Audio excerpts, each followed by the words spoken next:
This is a Fox News alert. President Trump just tweeting that Secretary of Defense James Mattis will be retiring at the end of February. Lisa, what do you make of that?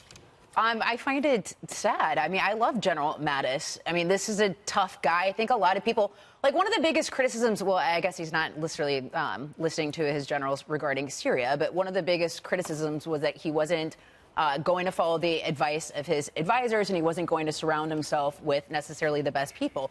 And I think in choosing General Mattis, that helped give a lot of confidence to naysayers and people that were concerned about the kind of decisions this president would make. And so I find it, really disappointing and sad that General Mattis is leaving, particularly at a time where we're dealing with North Korea. We've got China on the rise as well. So it's disappointing. Jason, the thing is, I mean, President Trump recently said, oh, Mattis is like a Democrat or something. Remember that?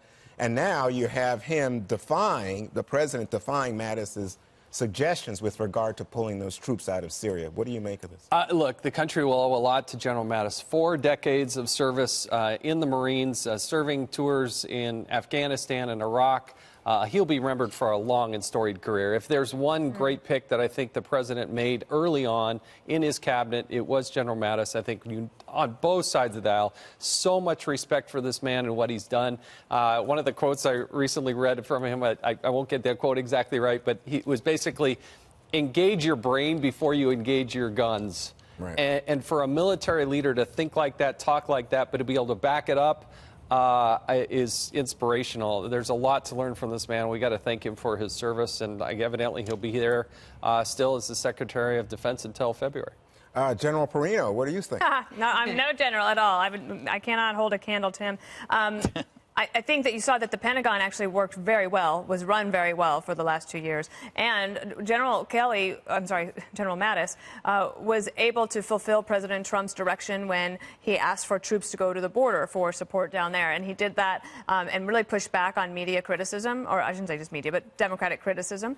And he was willing to do that, and he really went to the mat for the president.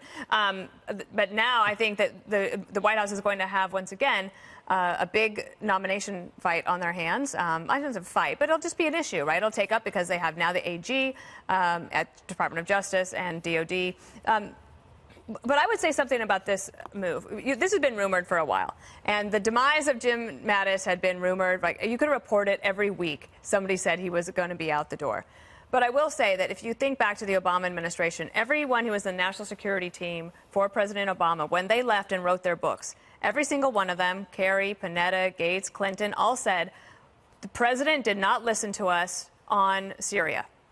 That he didn't listen to us, he didn't take our advice, but they stayed, right? Like, obviously, in this case, General Mattis is saying, okay, like, if you're not going to listen to me and I can't be a part of this and I can't be behind this, I'm going to have to go.